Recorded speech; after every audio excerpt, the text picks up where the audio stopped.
The smell of nutmeg, cinnamon, and simmering collard greens usually brought Elisa a deep, settling peace. For 40 years, the kitchen of her Atlanta home had been her sanctuary.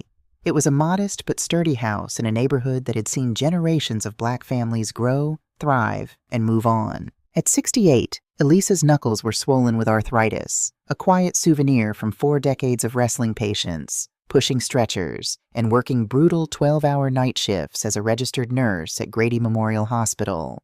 She stood at the counter, carefully peeling sweet potatoes. Outside, the late November wind rattled the oak trees, stripping away the last of the autumn leaves. It was the evening before Thanksgiving, and despite the ache in her lower back, Elisa was determined to make Marcus's favorite pie.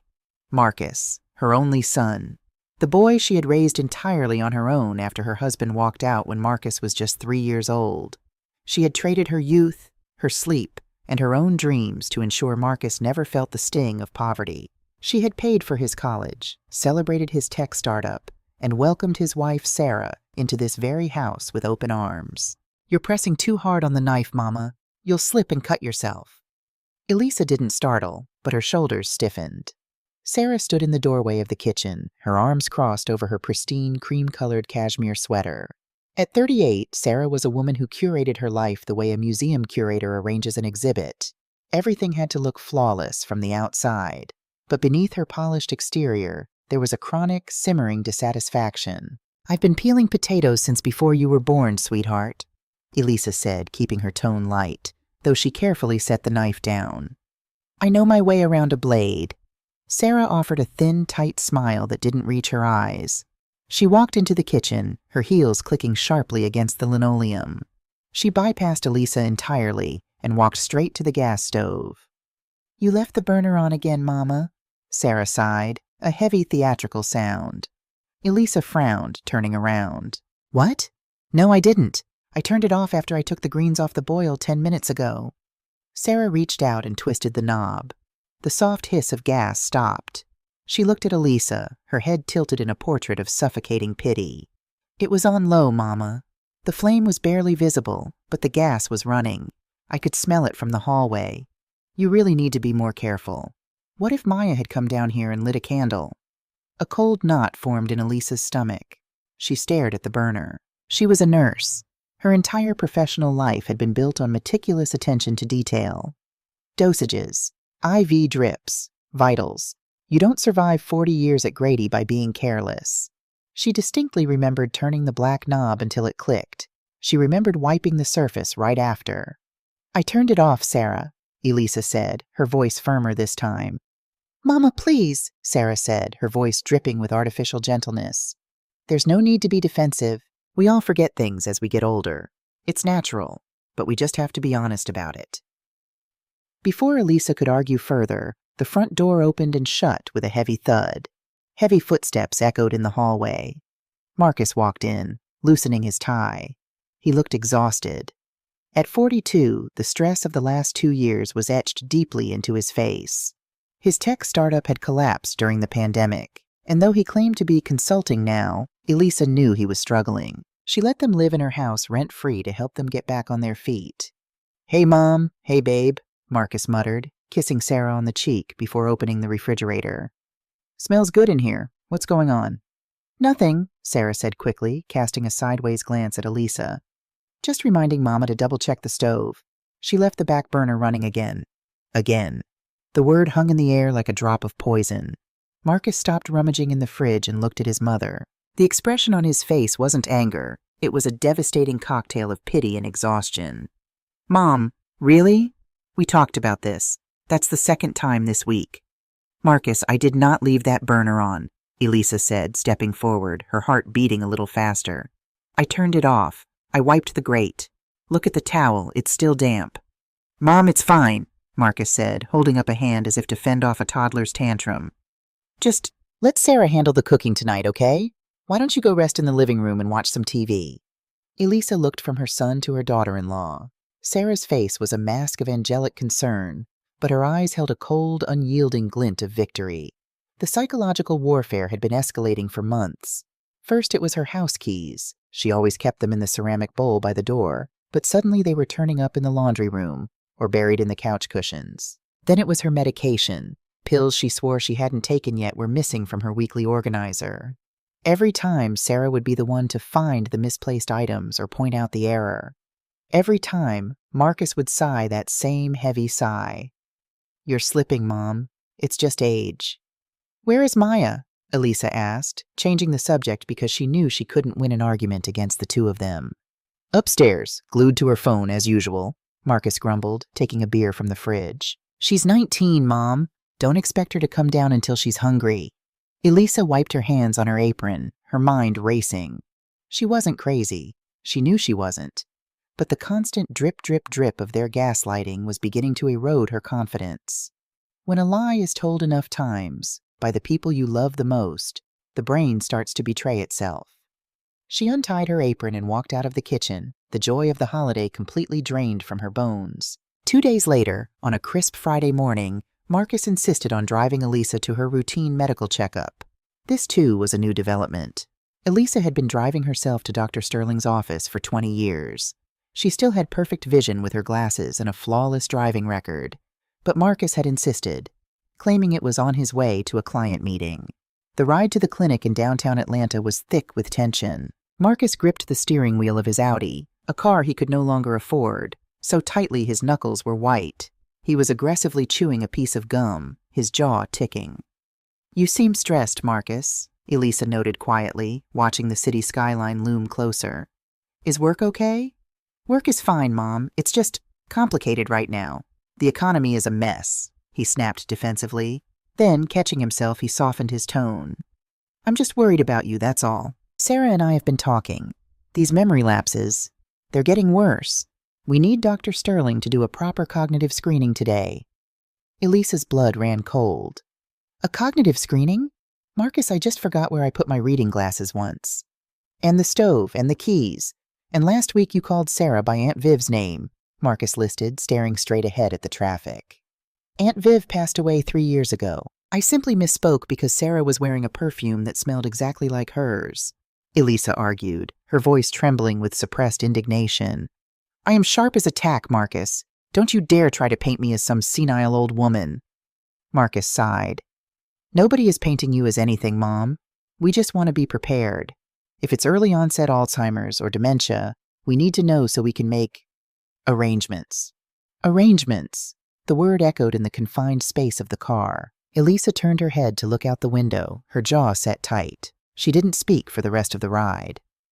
Dr. Elliot Sterling's clinic smelled of rubbing alcohol, old magazines, and lemon floor cleaner. It was a comforting, familiar scent to Elisa.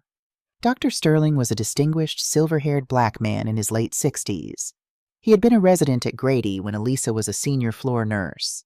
They had a mutual, profound respect for one another. He had treated Marcus's childhood asthma, and Elisa had attended his wife's funeral a decade ago. When the nurse called Elisa back, Marcus stood up immediately, buttoning his suit jacket. "I don't need an escort, Marcus. It's a routine checkup," Elisa said, placing a hand on his chest. "I'm coming in, Mom. I need to speak with Elliot," Marcus insisted, his tone leaving no room for argument. He practically guided her into examination room 3 by the elbow, a gesture that looked protective but felt violently controlling. Dr. Sterling walked in a few moments later, holding a tablet. Usually, he would greet Elisa with a warm, booming laugh and a tight hug. Today, however, his smile was strained. His movements were rigid. He adjusted his glasses, his eyes darting toward Marcus before finally settling on Elisa. "Elisa, good to see you, Doctor," Sterling said, his voice lacking its usual resonance. "Blood pressure is 120/80. Heart rate is 72. For a woman of 68, you have the vitals of a marathon runner." "Thank you, Elliot. I try to keep up with my walking," Elisa smiled, relaxing slightly. "Doc, the physical vitals are great, we know that," Marcus interrupted, stepping forward and leaning his hands on the examination table. "But we're extremely concerned about her cognitive state. Sarah and I have been documenting some severe memory lapses, leaving gas burners on, disorientation, personality changes. We need you to do a full neurological workup. We need it on the record." Elisa felt a flush of utter humiliation. To be spoken about as if she weren't in the room, to have her dignity stripped away in front of a respected colleague, was agonizing. Dr. Sterling stopped typing on his tablet. He looked at Marcus, his expression unreadable. A neurological workup? Marcus, I've known your mother for 30 years. I spoke to her on the phone just last month about her arthritis medication. She was perfectly lucid. These lapses you're describing, they could be stress-related, or perhaps a vitamin B12 deficiency. It's not a vitamin deficiency, Elliot, Marcus said, his voice dropping to a low, demanding register. My wife is terrified to leave her alone in the house. Maya isn't safe. We need an official diagnosis. We're looking into getting a power of attorney to manage her affairs, but our lawyer says we need medical documentation of cognitive decline first. The room went dead silent. The hum of the AC vent suddenly sounded like a roaring jet engine in Elisa's ears. Power of attorney. Manage her affairs. They weren't just gaslighting her. They were building a legal case to strip her of her autonomy. They wanted control of the house. Dr. Sterling looked at Elisa. For a fraction of a second, his professional mask slipped, and Elisa saw pure, unadulterated horror in his eyes. He cleared his throat loudly. I cannot and will not issue a diagnosis of cognitive decline without a multi-day assessment, MRI scans, and a consultation with a neurologist, Marcus, Dr. Sterling said firmly. And frankly, based on my observation today, I don't see the clinical justification to rush it. Marcus's jaw clenched so hard the muscles jumped beneath his skin. He looked furious. Before he could argue further, his cell phone buzzed violently in his breast pocket. He pulled it out, looked at the screen, and cursed under his breath. Elisa recognized the look. It was the panic of a man dodging debt collectors. I have to take this. It's a client, Marcus said tightly. He pointed a finger at Dr. Sterling.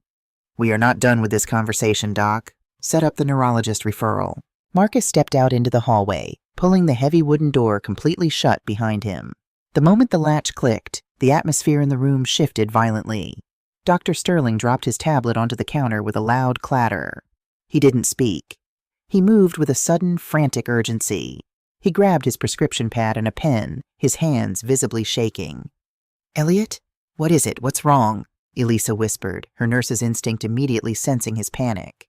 Doctor. Sterling didn't answer. He scribbled furiously on the small square of paper, his eyes darting toward the closed door.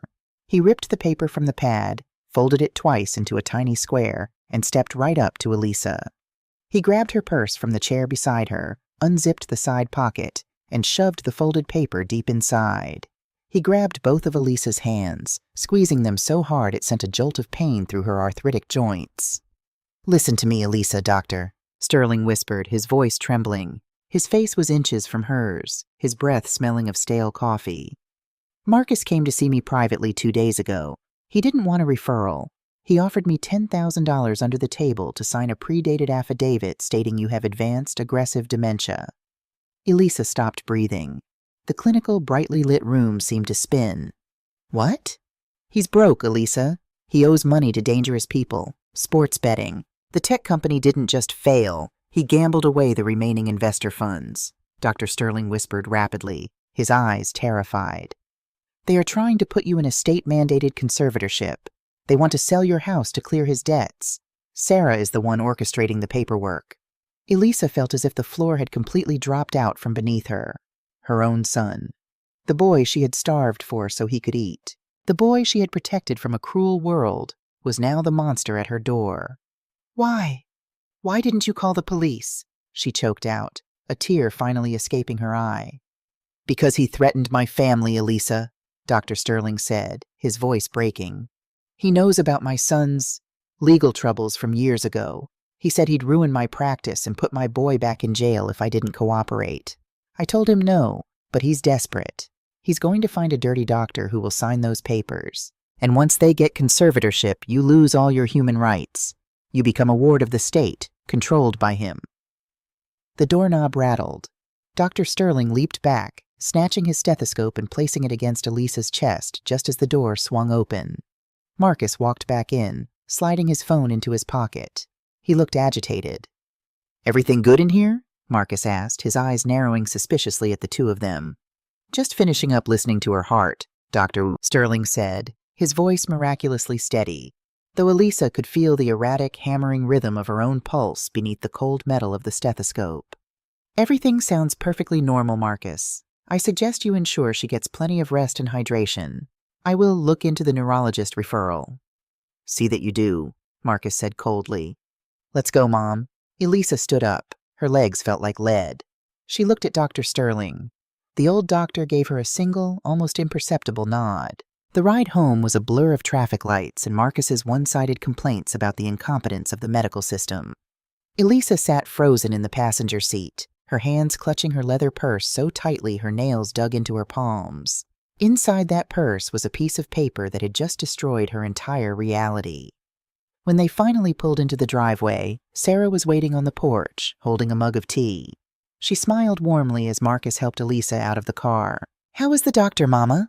Sarah asked, linking her arm through Elisa's. It felt like the coil of a snake. "Fine, dear. I'm just a little tired," Elisa managed to say. "I think I'll go lay down in my room for a bit." "Of course. I'll bring you up some soup later," Sarah purred. Elisa walked up the stairs, every step feeling heavier than the last. She closed her bedroom door and locked it, something she hadn't done in years. She walked over to her bed, sat on the edge, and unzipped her purse with trembling arthritic fingers. She pulled out the folded prescription paper. She smoothed it out on her lap. Dr. Sterling's handwriting was usually an illegible scrawl, but this note was written in block, deliberate letters so there could be no misunderstanding. It read, "Elisa, they are forging documents to declare you legally insane. They will lock you in a facility and liquidate your assets. Don't argue with them. Don't let them know you know. Get out of that house. Run." Elisa stared at the words until the ink blurred beneath her tears. The agony of betrayal ripped through her chest like a physical blade. She clutched the note to her heart and bent forward, pressing her face into her knees, letting out a silent, agonizing sob. All the sacrifices, all the love, all the years of breaking her own back, repaid with the ultimate treachery. But as the minutes ticked by, the tears slowly stopped. The shock began to recede, leaving behind something else entirely. Elisa sat up. She looked at her reflection in the vanity mirror across the room. She saw the wrinkles, the gray hair, the swollen joints. Sarah and Marcus saw an easy target. They saw a frail, senile old woman they could discard like trash to save their own skins. But they had forgotten one crucial detail. They had forgotten that Elisa was a woman who had survived the Jim Crow South. She had survived working in trauma wards where she literally pulled people back from the brink of death. She had survived being a single black mother in a world designed to crush her. She wiped her face with the back of her hand. Her eyes, still red, hardened into twin chips of dark obsidian. They want to play a game, Elisa thought, her mind suddenly operating with the clinical, ruthless precision of a trauma nurse in a code blue emergency. They want to declare me insane. They want to take my house. Let them try. She folded the note and slipped it into her bra, right next to her heart. She wasn't just going to run. She was going to build a legal guillotine, and she was going to let them place their own heads on the block. Here is Act 2 of the Elisa's Gambit, continuing the story with the requested psychological depth, tension, and character development. The front door of the house clicked shut behind Elisa, sounding less like a welcome and more like the locking mechanism of a prison cell. "Home sweet home," Marcus muttered, dropping his keys into the ceramic bowl by the door. The bowl where Elisa's keys had mysteriously gone missing 3 times in the last month. "I'll put the kettle on, Mama," Sarah called out from the living room, her voice a sickly sweet melody that made the hairs on the back of Elisa's neck stand up. "You must be exhausted after the doctor's appointment. Did Dr. Sterling say anything we need to worry about?" Elisa paused at the base of the stairs. The folded piece of prescription paper was a branding iron against her skin, hidden safely beneath her clothes, right over her racing heart. "Run," the note had said. But a seasoned nurse doesn't run from a code blue. She assesses the patient, gathers the necessary equipment, and prepares for resuscitation. Or in this case, a legal autopsy. "Doctor, Sterling said my heart is as strong as an ox," Elisa replied, forcing her voice to maintain an even, tired cadence. She didn't turn around. "He wants me to rest. I think I'll skip the tea, Sarah. I'm going to lay down." "Are you sure, Mom?" Marcus asked, stepping into her line of sight. He scrutinized her face, looking for cracks, looking for the dementia he was so desperately trying to fabricate. "You seem a little out of it." "Just tired, Marcus," she said, offering a weak smile. "Just a tired old woman." She saw the micro-expression pass between her son and her daughter-in-law, a fleeting, silent communication of triumph. They thought the gaslighting was working. They thought they were breaking her mind. Elisa climbed the stairs, her knees aching, but her mind was clearer than it had been in months. The fog of self-doubt that had been suffocating her suddenly evaporated, replaced by a crystalline, terrifying clarity. She locked her bedroom door, stripped off her church clothes, and put on her softest flannel pajamas. Then she sat in the velvet armchair by the window and waited. She had to wait for the house to fall asleep. The hours stretched agonizingly. Downstairs, she could hear the muffled sounds of the television, the clinking of dinner plates, and later, the low, urgent murmurs of Marcus and Sarah talking in the kitchen. She strained to listen, but the floorboards were thick. It didn't matter. She already knew what they were discussing. Conservatorship, liquidating assets, facilities. The words tasted like ash in her mouth. By 1:30 a.m., the house was submerged in a heavy, suffocating silence. Even the autumn wind outside had died down. Elisa rose from her chair. She didn't turn on a light. Moving with a ghostly silence honed from decades of checking on sleeping patients in darkened hospital wards, she opened her bedroom door. The hallway was pitch black, save for the faint ambient glow of the streetlights filtering through the blinds. She crept past Maya's room, hearing the soft rhythmic breathing of her teenage granddaughter. A pang of genuine sorrow hit her. Did Maya know? Was the 19-year-old part of this monstrous conspiracy, or was she just collateral damage in her parents' war for Elisa's money? Elisa pushed the thought aside. She couldn't afford sentimentality tonight. She reached the end of the hall, Marcus's home office. Marcus had always been fiercely territorial about this room. Since his startup folded, he spent hours locked in here, claiming to be consulting and networking. Elisa tried the brass doorknob. It turned silently. He hadn't locked it. Arrogance, she thought. He didn't lock it because he believed his mother was too senile and too intimidated to ever snoop. The room smelled of stale coffee and the sour sweat of a stressed man. The glow of his dual monitors bathed the desk in a pale blue light. Marcus rarely shut his computer down. He just let it go to sleep. Elisa sat in the leather ergonomic chair. She nudged the mouse. The screens flared to life, demanding a password. She stared at the blank input field. Marcus was a tech guy. He preached cybersecurity. But Elisa was a mother. She knew her son's lazy habits better than he knew himself. She knew he used the same variation of numbers for everything since he was a teenager, a habit he developed after his father left so he wouldn't forget. She typed E&M_1984. Elisa and Marcus, the year they moved into this house. Incorrect password. She frowned. She tried Maya's birthday. Incorrect. She tried Sarah's anniversary. Incorrect. Elisa paused, closing her eyes. Think. What does a man drowning in debt, a man willing to sell his own mother, care about the most right now? Not his family, not his past. She typed jackpot_2026$. The screen unlocked with a soft chime. Elisa let out a breath she didn't realize she was holding. Her eyes rapidly scanned the cluttered desktop. There were folders labeled taxes, legal, and prospects. But her eyes snagged on an open Google Chrome window that Marcus had minimized. She clicked it.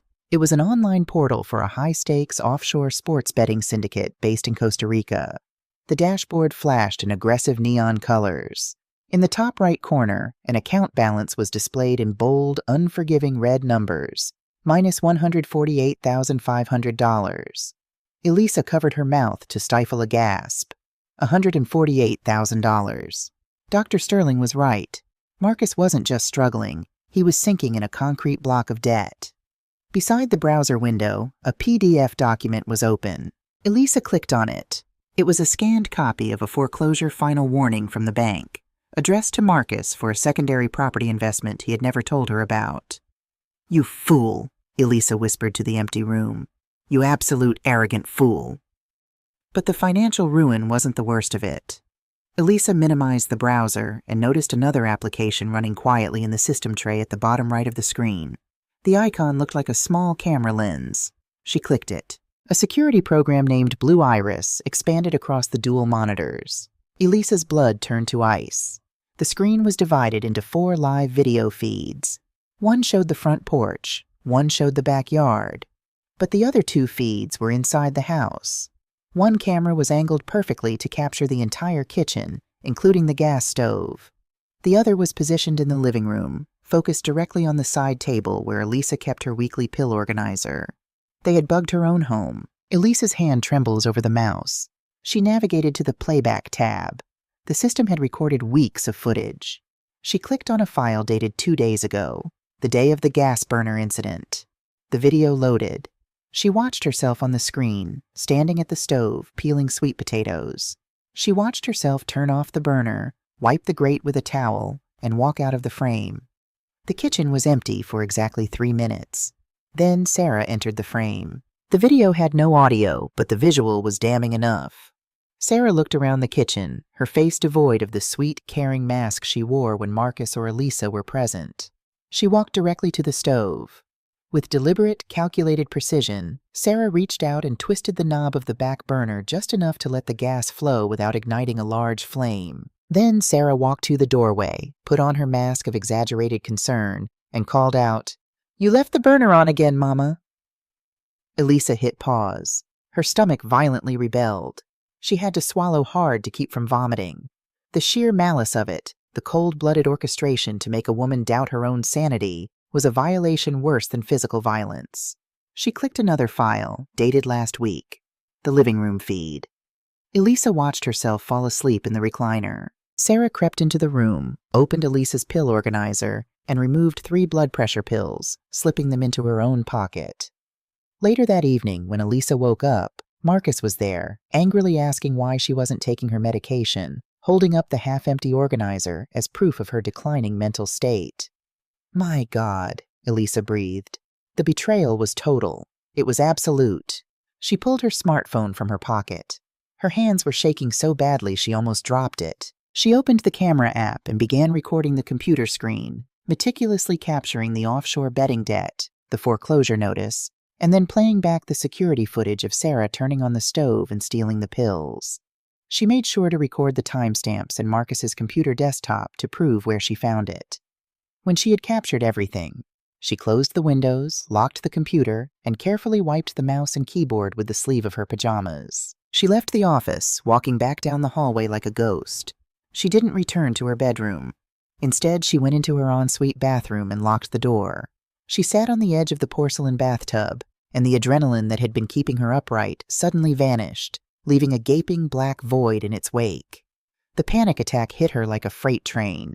Her chest tightened as if iron bands were constricting her ribs. She gasped for air, but her lungs refused to expand. Her vision tunneled, the edges blurring into static. She slid off the edge of the tub, curling into a tight ball on the cold hexagonal tiles of the bathroom floor. "He wants to destroy me," her mind screamed. "The baby I carried. The boy I rocked to sleep when his fever spiked to 104. The man whose college tuition I paid for by working double shifts until my feet bled in my shoes. He wants to lock me in a psychiatric ward so he can pay off a bookie." The pain was so profound it transcended the emotional and became fiercely physical. She wept, silent, agonizing sobs that racked her entire frame. She cried for the mother she had been. She cried for the illusion of the family she thought she had. She mourned the death of her son, because the man sleeping down the hall was a stranger, a parasite wearing Marcus's face. She lay on the tiles for nearly an hour, letting the grief completely wash over her, letting it hollow her out until there was nothing left to cry. Slowly, the cold seeping from the floorboards began to ground her. Her breathing slowed. The iron bands around her chest loosened. Elisa grabbed the edge of the vanity and pulled herself up.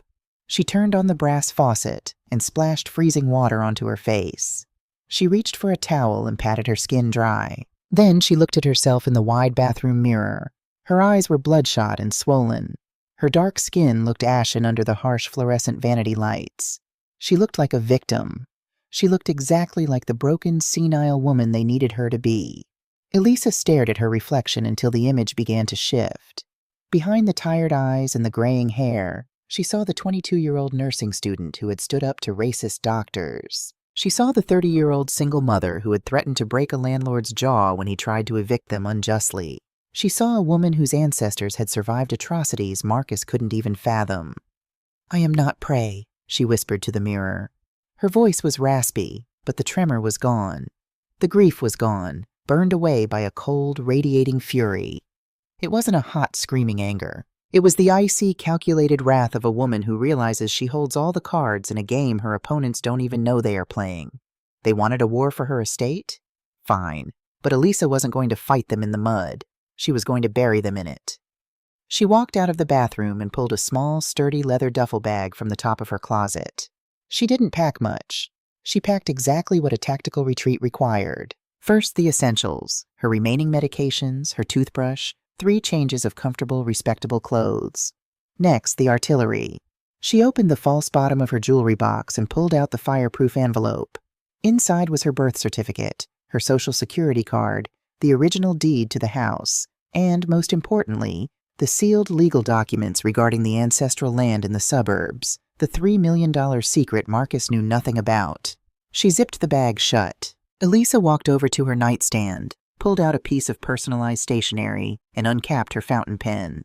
She didn't write an angry manifesto. She didn't accuse them. That would ruin the element of surprise. She wrote in a deliberately slightly shaky hand, "Marcus and Sarah, I couldn't sleep. The house feels too crowded. I'm going to take a cab to visit Auntie Louise across town for a few days to get some rest and clear my head. Don't worry about me. I have my phone." Mom, it was the perfect bait.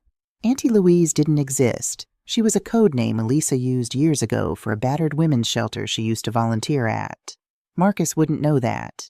He would spend hours calling relatives, panicking that his golden goose had wandered off the farm before the conservatorship paperwork was signed. She left the note squarely in the center of her neatly made bed. Elisa slung the duffel bag over her shoulder. She walked downstairs, avoiding the 3rd step that always creaked. She didn't look back at the living room or the kitchen where the hidden cameras were waiting for her to do something crazy. She unlocked the back door, stepping out into the frigid Atlanta night. The cold air hit her face, crisp and electrifying. She walked briskly down the alleyway behind her house, refusing to order the Uber from her own address. She walked 3 blocks until she reached the 24-hour illuminated sign of a Waffle House on the main avenue. Standing under the harsh yellow glow of the street lamp, Elisa pulled out her phone and requested a premium ride to the Marriott Marquis in downtown Atlanta. She had enough cash in her purse to stay there comfortably for a week while she activated her network. As the sleek black SUV pulled up to the curb, Elisa looked back in the direction of her house. The neighborhood was quiet, completely oblivious to the domestic treason that had just occurred. "You want to play the law, Marcus?" Elisa whispered into the cold night air, a fierce, predatory smile finally touching the corners of her mouth. "Wait until you see my attorney." She climbed into the back seat, closed the door, and left the perfect facade of her old life behind. The game had officially begun. The morning sun broke over the Atlanta skyline, pouring through the floor-to-ceiling windows of Elisa's suite at the Marriott Marquis. She had slept for exactly 4 hours, but she woke up without the familiar, crushing exhaustion that had plagued her for months. The mental fog Sarah had so carefully tried to weave around her was completely gone.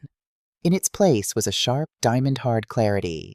Elisa sat at the mahogany desk overlooking the city, dressed in a crisp white blouse and slacks. A pot of black coffee sat beside her. She took a sip, grimacing at the bitterness, then picked up her cell phone. It was 7 a.m. She scrolled through her contacts and pressed the name of Honorable Thomas Carter. Thomas was a retired Fulton County Superior Court judge, a deacon at her church, and a man who had marched with King in his youth. He was a pillar of the black community in Atlanta, a man whose quiet voice commanded absolute authority. He answered on the second ring. "Elisa, it's early. Is everything all right?" "Good morning, Thomas," Elisa said, her voice steady and resonant. "No, things are not all right. I need a favor. I need the name of the most ruthless, relentless elder abuse attorney in the state of Georgia, and I need them to meet me at the Marriott Marquis within the hour." There was a pause on the line.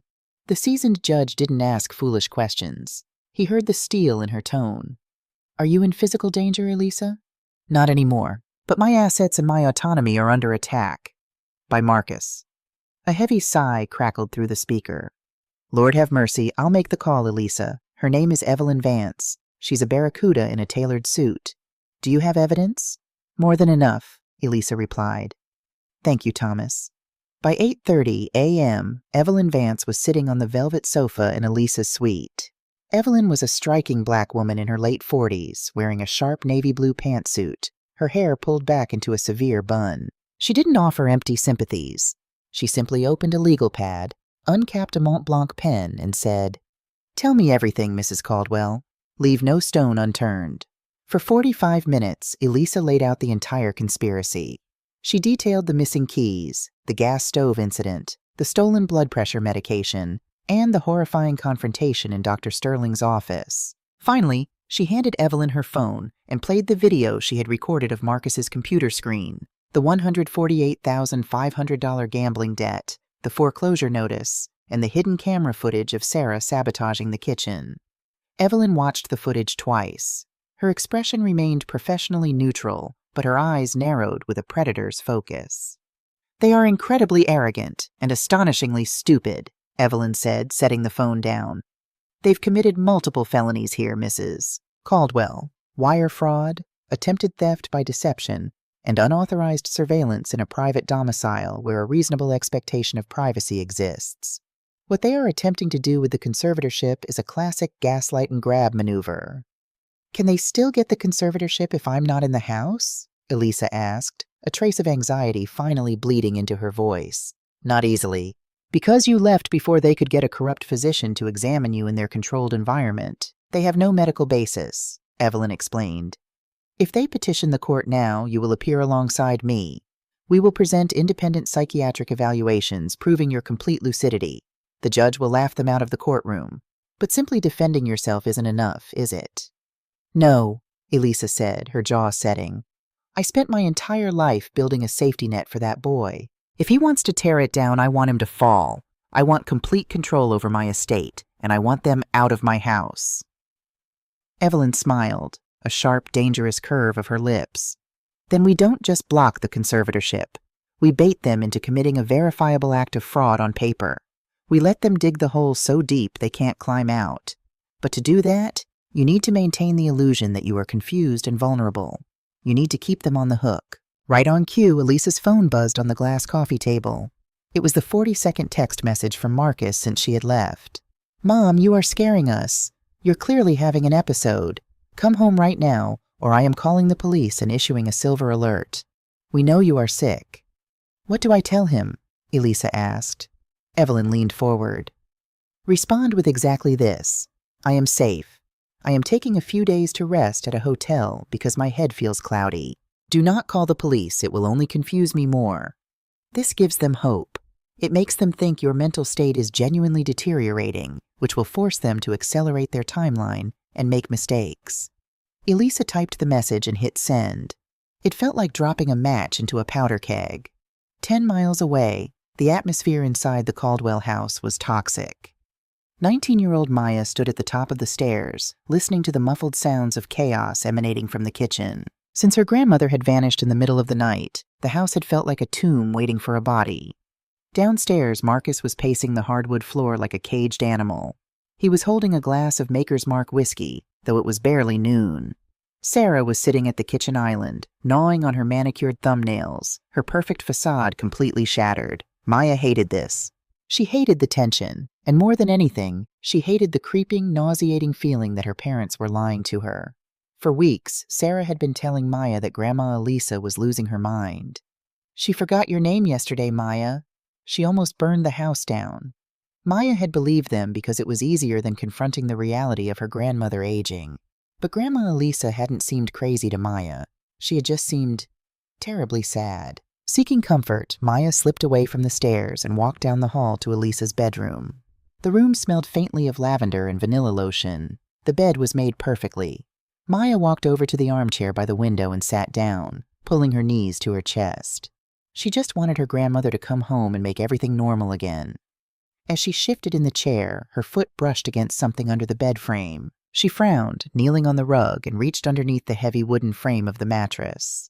Her fingers brushed against a small, leather-bound book hidden in a gap between the slats. Maya pulled it out. It was Elisa's old journal. A pang of guilt hit her. She shouldn't read it. But the house felt so full of secrets right now, and Maya was starving for the truth. She opened the book to a dog-eared page. The ink was faded, dated 12 years ago, 2014. Maya was 7 years old then. Maya began to read. March 14th. The doctor says Maya's pneumonia has spread to both lungs. She needs a week in the pediatric ICU. Marcus came to the hospital today and cried in the hallway. He said his startup is draining all his cash and he canceled their premium health insurance 3 months ago without telling me. The hospital wants a $15,000 deposit to keep her in the specialized ward.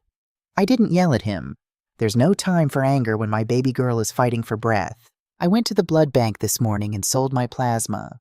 I begged the head nurse at Grady to give me every available graveyard shift for the next 3 months. I will sleep in my car in the hospital parking lot if I have to. I am going to cash out my 401k early and take the penalty. Whatever it takes. My granddaughter will not die because her father is a fool. She will breathe. I will give her my own lungs if I have to. Maya stopped reading. Her vision blurred, a hot, stinging tear dropping onto the yellowed paper, smudging the ink. She remembered that hospital stay. She remembered waking up in the middle of the night, terrified by the beeping machines, only to find her grandmother sleeping in the uncomfortable plastic chair beside her bed, still wearing her blue nursing scrubs. Her parents had told her they paid for the best care in the city. They had lied. Grandma Elisa had literally bled for her. A sudden loud crash from downstairs jolted Maya from her memories. A glass had shattered. Maya wiped her face, her heart hammering against her ribs. She slipped the journal into the pocket of her oversized hoodie and crept down the stairs, pressing herself against the wall in the shadow of the landing. In the kitchen, Marcus had thrown his whiskey glass against the wall. Brown liquor dripped down the floral wallpaper. "She texted back," Marcus shouted, his voice cracking with panic. "She says she's at a hotel and her head is cloudy." "She's losing it, Sarah. If she wanders into traffic and gets hurt before she signs the power of attorney, probate court will take months to process the estate. The bookies are giving me until the end of the month." "Keep your voice down," Sarah hissed, frantically sweeping up the broken glass. "We just need to find which hotel she's at. We go there, we bring Dr. Evans with us. He already agreed to sign the capacity declaration for $5,000. We get her declared incompetent and we take the house. It's fine." "It's not fine," Marcus roared. "What if she went to the cops? What if she noticed the blood pressure pills were missing and told someone? The camera caught you taking them, Sarah." "I deleted the footage, you idiot," Sarah shot back, her face twisted in an ugly, desperate sneer. "And even if she goes to the police, who are they going to believe? A senile old woman with a documented history of leaving the gas on? We have all our bases covered." "Do we?" Marcus paced frantically. "If the cops search the house and find her pills in your purse, we're going to jail for elder endangerment." Sarah stopped sweeping. She stood up, brushing off her hands.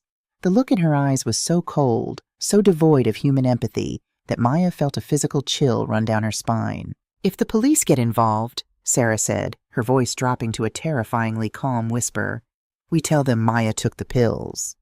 Marcus froze. "What?" "You heard me," Sarah said, stepping closer to her husband. "Maya is 19. She goes to college parties. We tell the police we caught Maya stealing the pills to sell them to her friends as downers. We tell them we've been trying to handle our daughter's drug problem privately, and it must have confused your poor, sick mother. It's the perfect alibi." Marcus stared at his wife. For a moment, Maya prayed to God her father would defend her. She prayed he would draw a line, that he would refuse to throw his own daughter to the wolves. Marcus swallowed hard. He looked at the floor, then back at Sarah. "Okay," Marcus whispered. "Okay. If it comes to it, we blame Maya. It'll just be a misdemeanor for her anyway. She's young, her record will be sealed." On the stairs, Maya clamped a hand over her own mouth to stifle the agonizing sob tearing up her throat. Her phone was in her other hand. The screen was illuminated. The voice recorder app was running, the red timer ticking steadily upward. She had recorded every word. The betrayal was so absolute, so suffocatingly evil, it felt like the air had been sucked out of the hallway. They weren't just parasites feeding off her grandmother. They were monsters willing to sacrifice their own child to save themselves. Maya didn't run to her room. She didn't scream. Operating on a sudden surge of pure, icy adrenaline, she quietly backed up the stairs. She grabbed her backpack, shoved her laptop, the journal, and a few clothes inside. She knew exactly how to find her grandmother. For months, Marcus had his credit card linked to Maya's Uber account for emergencies. Maya opened the app, went into the family ride history, and saw the premium SUV ride from the Waffle House to the Marriott Marquis at 2 a.m. She requested a ride to the exact same location. She walked out the back door, leaving her parents arguing in the kitchen, completely unaware that the daughter they had just plotted to destroy had just become the architect of their ruin. At 2:45 p.m., a sharp knock echoed through Elisa's hotel suite. Elisa, who had been reviewing banking documents with Evelyn Vance, stiffened. She walked to the peephole and looked through. Her breath hitched. She quickly unlocked the deadbolt and pulled the door open. Maya stood in the hallway. Her face was pale, her eyes red and swollen, and she looked so small inside her oversized hoodie. "Maya, baby, how did you find me?" Elisa asked, reaching out. Maya didn't answer immediately. She stepped into the room, her eyes darting to the lawyer sitting on the sofa, and then back to her grandmother. The 19-year-old dropped her backpack onto the floor with a heavy thud. She reached into her pocket and pulled out the old leather-bound journal. Elisa recognized it instantly. "I read it," Maya whispered, her voice cracking. "I read about the hospital, about the plasma." Elisa felt a lump form in her throat. "Maya, you weren't supposed to see that. I didn't do those things for gratitude." "I know," Maya cried, the tears finally spilling over her cheeks. "You did it because you're the only person in that house who actually knows how to love somebody." Maya took 2 steps forward and collapsed into her grandmother's arms. Elisa held her tight, resting her chin on the girl's braided hair, rubbing her back just as she had when Maya was 7 years old and fighting for breath. "I'm so sorry, Grandma. I'm so sorry I believed them," Maya sobbed into Elisa's shoulder. "They said you were getting sick, but they're the ones who are sick." Elisa closed her eyes, letting out a long, shuddering breath. "It's okay, baby. It's okay. You're safe now." Maya pulled back, wiping her eyes furiously. Her expression shifted from heartbreak to a fierce, burning anger that mirrored the exact look Elisa had given herself in the bathroom mirror the night before. Maya reached into her pocket and pulled out her phone. "I brought you something," Maya said, her voice dropping an octave, steadying into something dangerously mature. "I heard them talking, about the house, about the pills." Maya looked at Evelyn Vance. "Are you her lawyer?" "I am," Evelyn said, standing up, her eyes locked on the teenager's phone. Maya unlocked her screen and hit play on the audio file. The high-quality microphone captured the conversation with terrifying clarity. Marcus's panic, Sarah's cold, calculated plan to forge the capacity declaration, and finally, the devastating moment when Sarah suggested blaming Maya for the stolen pills and Marcus's cowardly agreement. "Okay, if it comes to it, we blame Maya. It'll just be a misdemeanor for her anyway." The recording clicked off. The silence in the hotel suite was deafening. Elisa felt a physical sickness in her stomach at hearing Marcus betray his own child, but beneath the disgust, a triumphant drumbeat began to echo in her chest. Evelyn Vance stared at the phone, a look of profound, almost reverent awe on her face. She looked at Elisa, then at Maya. "Mrs. Caldwell," Evelyn said softly, a wolfish grin spreading across her face. "An hour ago we had enough circumstantial evidence to defend you, and perhaps file a civil suit for distress." Evelyn pointed her Mont Blanc pen at Maya's phone. "But this is conspiracy to commit fraud. This is conspiracy to file a false police report. This is the silver bullet." Elisa put her hand on Maya's shoulder, squeezing gently. The women of the Caldwell family had always been the ones to suffer the consequences of the men who failed them, but the cycle was breaking today. "Evelyn," Elisa said, her voice ringing with the absolute authority of a matriarch reclaiming her throne, "draw up the papers. It's time to show my son what happens when you corner a lioness in her own den." The air in the hotel suite felt electric, charged with the dangerous, thrilling energy of a predator preparing to strike. Evelyn Vance sat at the mahogany dining table, which was now completely covered in legal pads, printed statutes, and open laptops. She looked less like an attorney and more like a 5-star general coordinating a preemptive military strike. Across from her, Maya was curled up in an armchair, her laptop open, helping the lawyer dig through public records. Elisa stood by the floor-to-ceiling window, looking out over the sprawling, traffic-choked arteries of Atlanta. She held her cell phone in her hand, her thumb hovering over Marcus's contact name. "Are you ready, Mrs. Caldwell?" Evelyn asked, her fingers pausing over her keyboard. "Once you make this call, the clock starts ticking. They will move aggressively to close the net around you." Elisa didn't look away from the window. I've been a nurse for 40 years, Evelyn. I know how to handle aggressive patients. We just have to let them think the sedative is working. She pressed call and put the phone on speaker, laying it flat on the glass coffee table. It rang barely a half second before it was snatched up. Mom? Marcus's voice practically vibrated out of the speaker. It was a chaotic mix of performative panic and genuine desperate greed.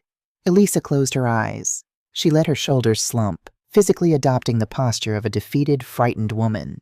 When she spoke, she pitched her voice half an octave higher, injecting a reedy, trembling frailty into her tone that she hadn't possessed since she had the flu in 1998. Marcus? She whispered, letting a slight breathlessness bleed into the word. Marcus, I don't know what I'm doing. Mom, where are you? Are you safe? Sarah and I have been out of our minds with worry. I'm at a hotel, Elisa stammered, artificially pausing as if struggling to grasp the memory. The Marquis, I think, down by Peachtree. Marcus, I'm so tired. My head feels like it's full of cotton. I tried to go to Auntie Louise's, but the cab driver said the address didn't exist anymore. Across the room, Maya clamped her hands over her mouth to stop herself from gasping. Her grandmother's performance was terrifyingly convincing. Oh, Mom, Marcus sighed, and Elisa could hear the profound, sickening relief washing over him. The Auntie Louise lie had worked perfectly. It cemented his belief that she was suffering from severe dementia. It's okay. You're okay. Stay right there. Do not leave the room. I'm coming to get you right now. No, Elisa said quickly, injecting a note of childish stubbornness. No, I can take a cab. I want to come home. I want to sleep in my own bed. Okay, take a cab. I will pay the driver when you get here, Marcus said eagerly. Listen to me, Mom. You don't have to worry about anything anymore. Sarah and I are going to take care of you. In fact, I have a friend coming over this afternoon. A doctor. He's going to make sure you get the right medication, and we have some paperwork that will just take the burden off your shoulders, so you can just rest. Paperwork? Elisa murmured softly. Just standard things, Mom, to help me pay your bills so you don't get confused by the mail anymore, Marcus coaxed, his voice dripping with poisonous honey.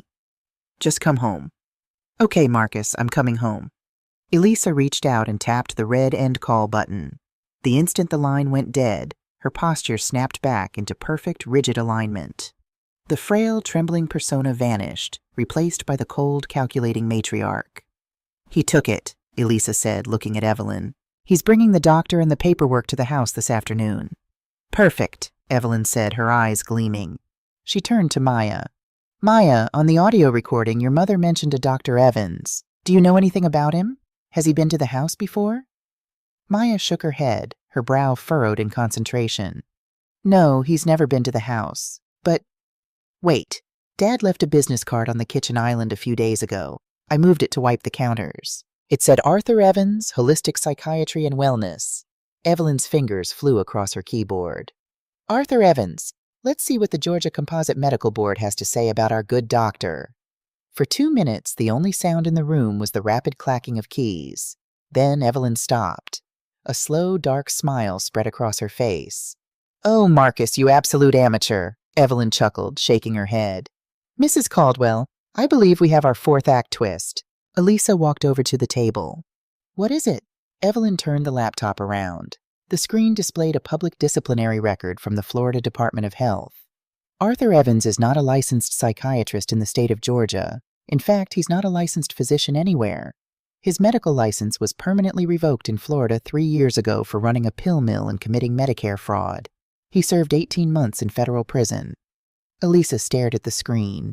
The sheer audacity of it took her breath away. Marcus hired a convicted felon to declare me legally incompetent? Your son is over $100,000 in debt to illegal bookmakers, Mrs. Caldwell, Evelyn reminded her gently. He couldn't afford to bribe a legitimate doctor. He went to the black market. Dr. Evans is a hired gun who signs whatever fraudulent paperwork desperate people pay him to sign. And the notary public he's likely bringing to stamp the power of attorney? Probably another associate of his bookie. They are bringing forged documents and a fraudulent medical professional into my home to steal my estate, Elisa stated, clarifying the facts aloud, feeling the weight of the incoming victory. Exactly, Evelyn said, standing up and smoothing her blazer. And they are going to do it in front of witnesses.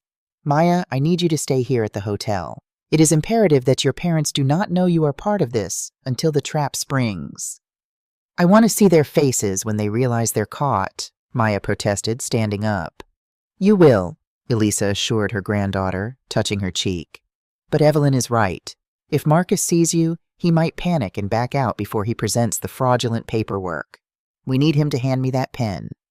Elisa walked into the bedroom. When she emerged 10 minutes later, the transformation was complete. She had taken off her crisp blouse and put on the wrinkled flannel shirt and slacks she had slept in the night before. She had removed her makeup, allowing the dark circles under her eyes to show prominently. She looked disheveled, exhausted, and incredibly vulnerable.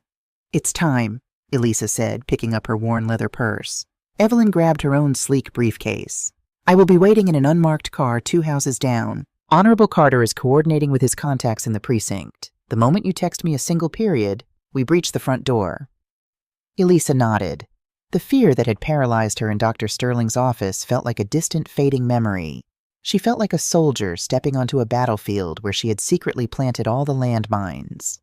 The Uber ride back to the neighborhood was agonizingly slow, trapped in the sluggish crawl of midday Atlanta traffic. The sky had turned a bruised, overcast gray, matching the heavy atmosphere in Elisa's chest. When the car finally pulled up to her manicured front lawn, Elisa took a deep, centering breath.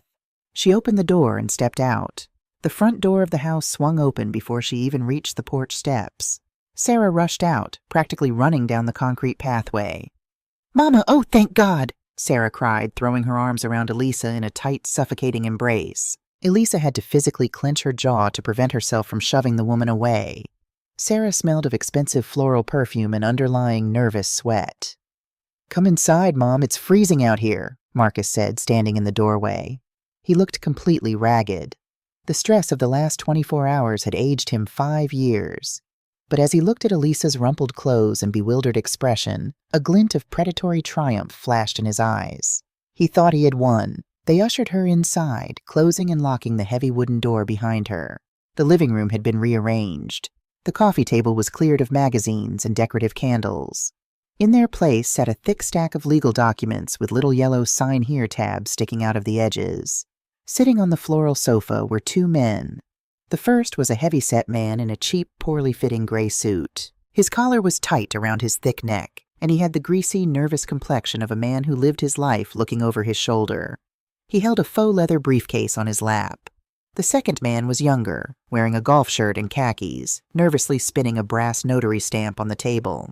Mom, Marcus said, using his softest, most condescending voice, guiding her to the recliner opposite the sofa. This is Dr. Evans. He's a specialist. He's just here to ask you a few simple questions to make sure your mind is resting properly.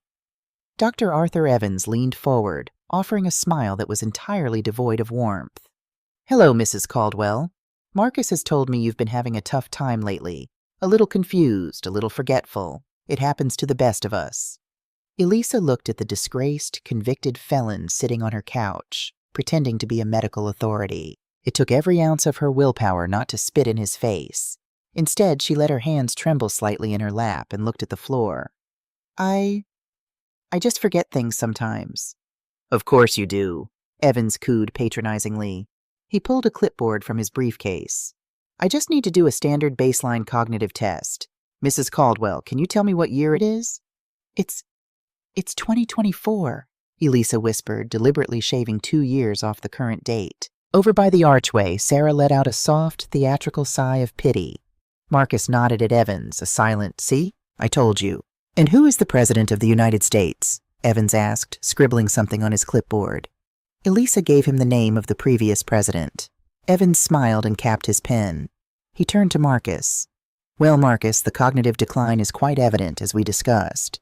She is clearly disoriented to time and current events. For her own safety and the preservation of her estate, she lacks the capacity to make independent financial or medical decisions. He reached into his briefcase and pulled out a single sheet of paper with a gold seal at the top. The Declaration of Incapacity. He signed his name at the bottom with a flourish and slid it across the coffee table. Elisa stared at the forged signature.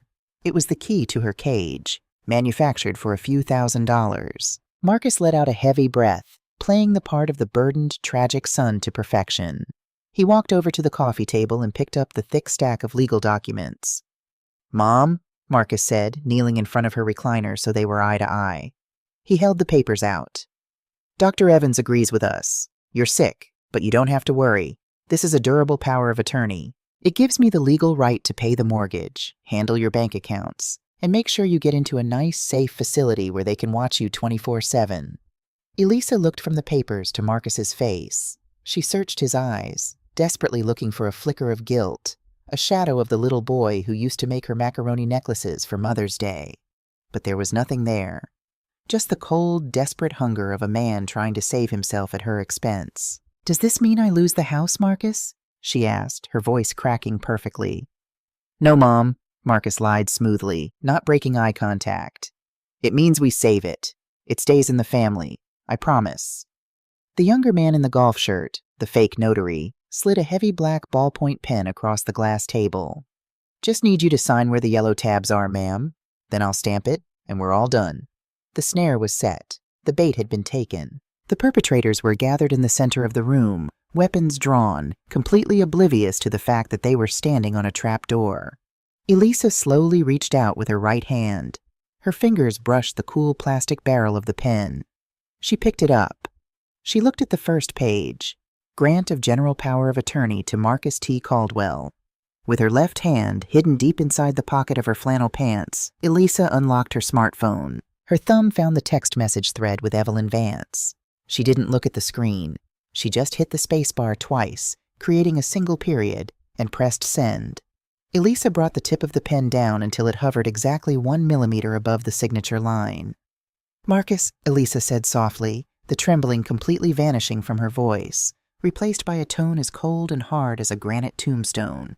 "Did you really think I wouldn't notice the cameras?" Marcus froze. The fake, comforting smile died on his lips. "What?" Before Marcus could process the sudden, terrifying shift in his mother's demeanor, a sound erupted from the front of the house that shattered the quiet suburban afternoon. It was the heavy, authoritative pounding of a fist against the front door. "Atlanta Police Department," a voice boomed from the porch, loud enough to rattle the window panes. "Open the door!" Elisa dropped the pen onto the glass table. The clack echoed through the sudden, suffocating silence of the living room like the sound of a guillotine blade dropping. The trap had just snapped shut. The heavy pounding against the front door echoed through the living room a second time, followed by the undeniable, authoritative shout. "Atlanta Police Department! We have a warrant! Open the door!" For 3 agonizing seconds, no one in the living room moved. It was as if someone had hit a pause button on reality. Marcus remained frozen on his knees, his hand still hovering over the fraudulent power of attorney documents. Sarah dropped the throw pillow she had been clutching, her face draining of all color until it matched the beige wallpaper. On the sofa, the fake notary scrambled backward, his golf shirt suddenly clinging to a sheen of panicked sweat. Dr. Arthur Evans was the first to break the paralysis. The disgraced, unlicensed physician recognized the sound of an impending arrest with the seasoned reflex of a career criminal. He lunged for his faux leather briefcase, snapping the latches shut. Elisa stood up. She didn't use the armrests of the recliner for support. She didn't groan or tremble. She rose with the fluid, commanding posture of a woman who had spent 40 years running emergency rooms. She looked down at her son, who was still kneeling on the carpet, staring up at her with a look of utter, uncomprehending horror. "I'll get it," Elisa said, her voice echoing in the dead silence of the room. She stepped around Marcus and walked down the hallway. She unlocked the deadbolt and pulled the heavy oak door open. Standing on the porch were 2 uniformed officers from the Atlanta Police Department. Flanking them was Evelyn Vance, looking like an executioner in her immaculate navy pantsuit, holding her sleek briefcase. And standing slightly behind them, leaning on a polished wooden cane, was the Honorable Thomas Carter, exuding the quiet, terrifying gravity of a retired Superior Court judge. "Good afternoon, Mrs. Caldwell," Evelyn said, her voice projecting clearly into the house. "Are you safe?" "I am now, Evelyn. Please come in," Elisa said, stepping aside. The officers entered first, their hands resting cautiously on their duty belts. Evelyn and Thomas followed, their eyes immediately scanning the living room. Marcus scrambled to his feet, his hands raised in a placating gesture. Officers, there's been a massive misunderstanding. My mother is unwell. She's confused. We are right in the middle of a private medical consultation.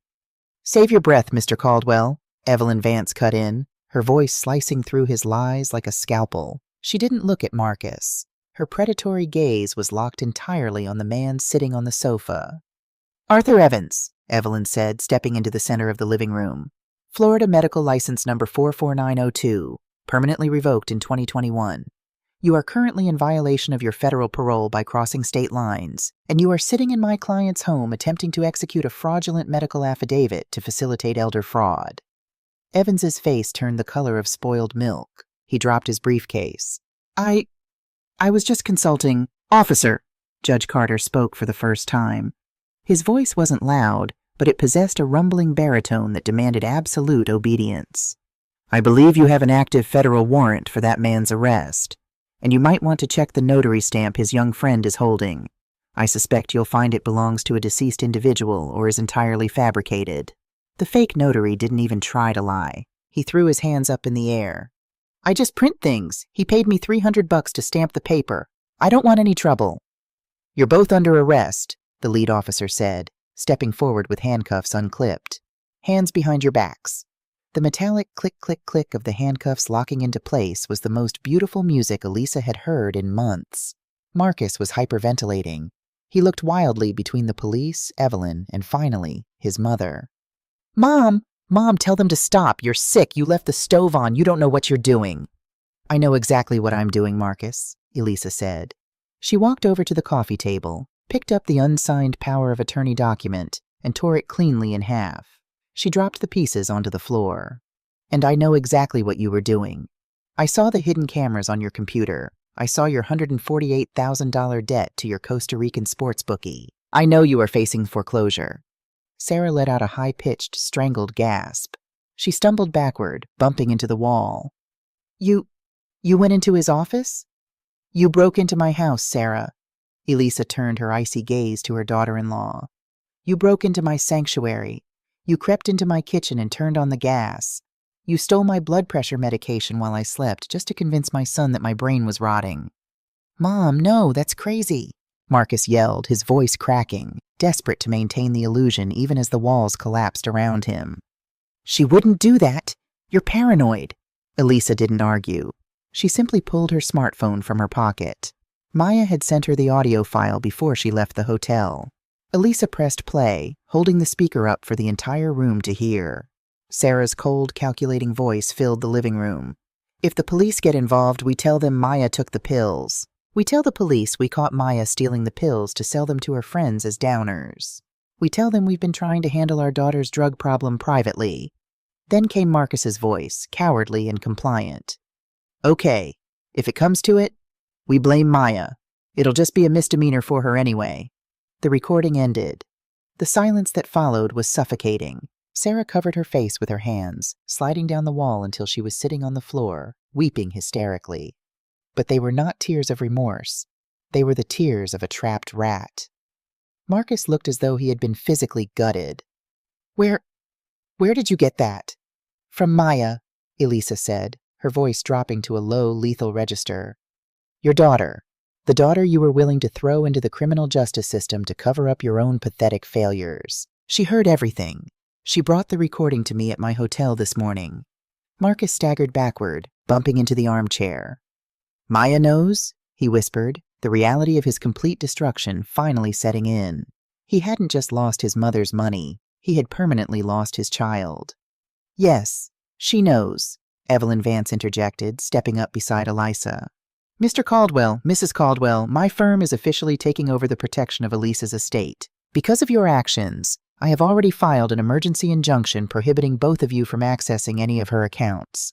The police have copies of the video footage of Sarah stealing the medication and tampering with the stove.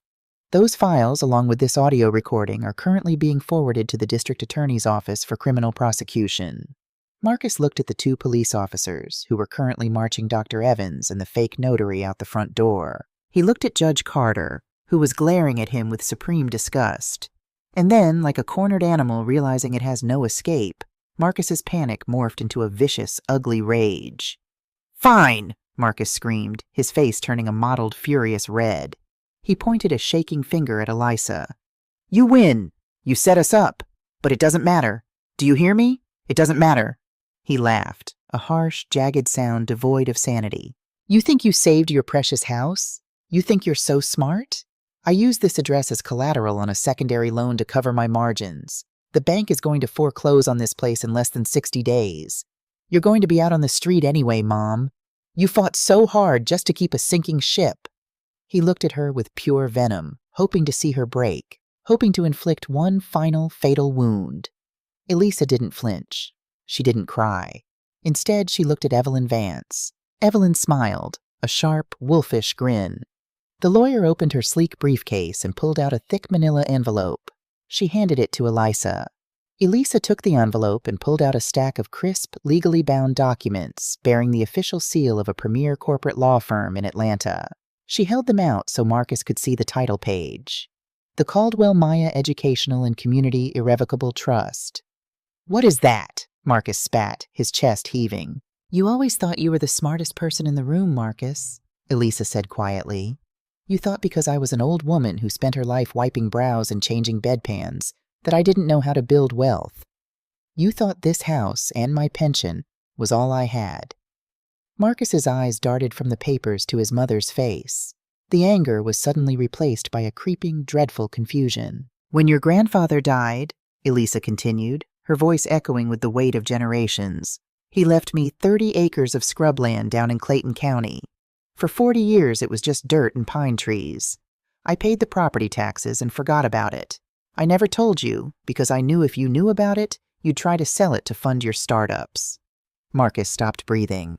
6 months ago, Elisa said, taking a step toward him, the county approved a massive rezoning project. A commercial real estate developer bought out the entire tract. They paid me a premium to avoid eminent domain. Elisa looked him dead in the eye, delivering the final fatal strike. They paid me $3.2 million, Marcus. Sarah, still weeping on the floor, suddenly choked on her own spit, her head snapping up.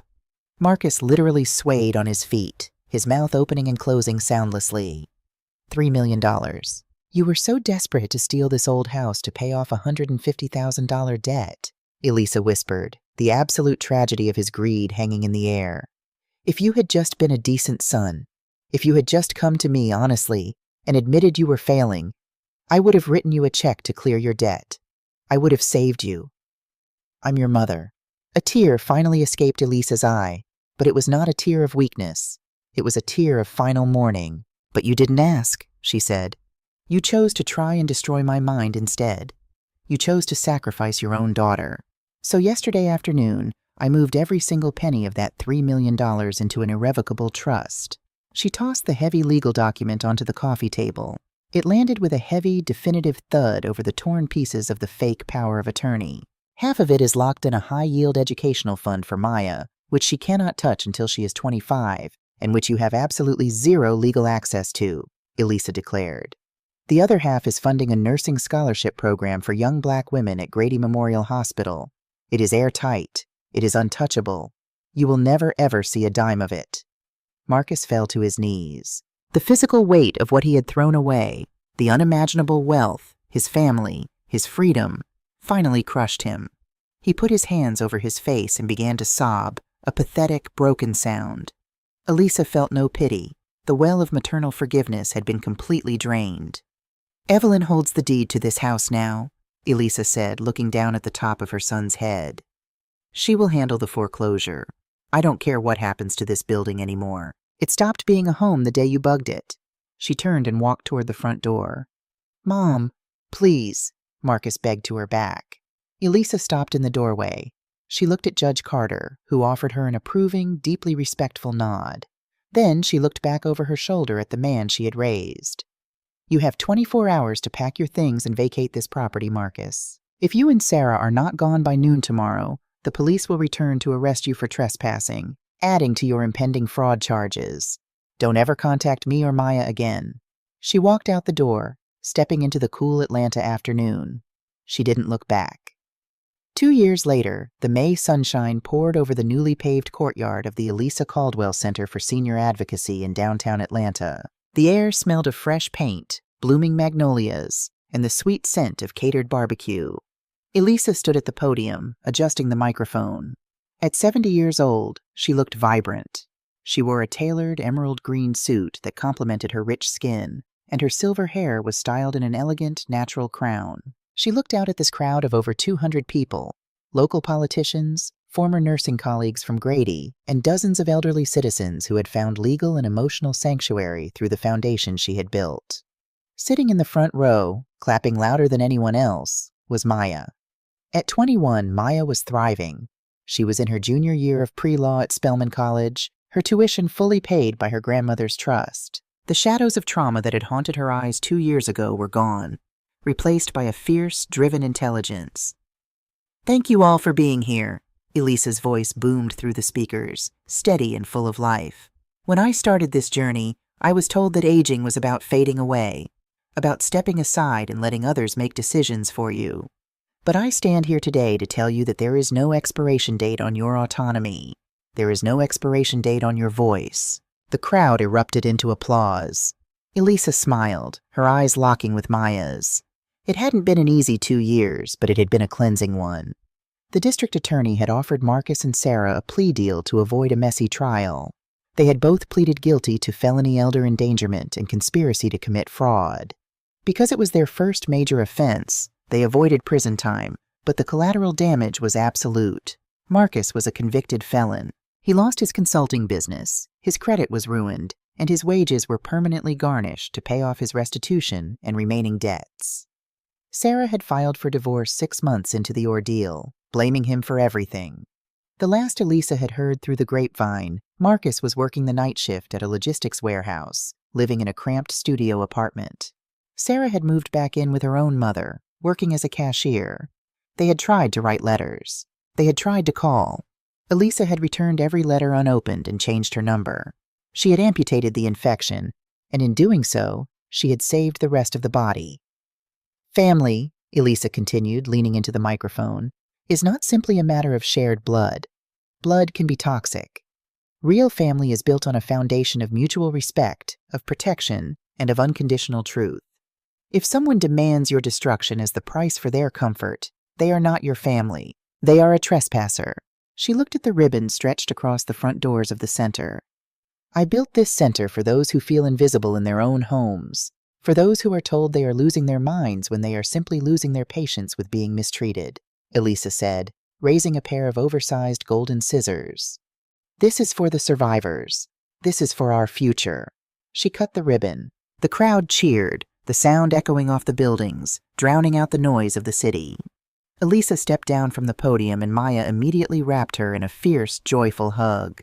"I'm so proud of you, Grandma," Maya whispered in her ear. Elisa hugged her granddaughter back, feeling the solid, undeniable truth of the moment. She had lost a son, yes, but she had saved herself, and she had saved her granddaughter. "Come on, baby girl," Elisa smiled, linking her arm through Maya's. "Let's go get some barbecue. We've got a lot of living to do." They walked into the bright, welcoming doors of the center together, leaving the shadows of the past permanently behind them.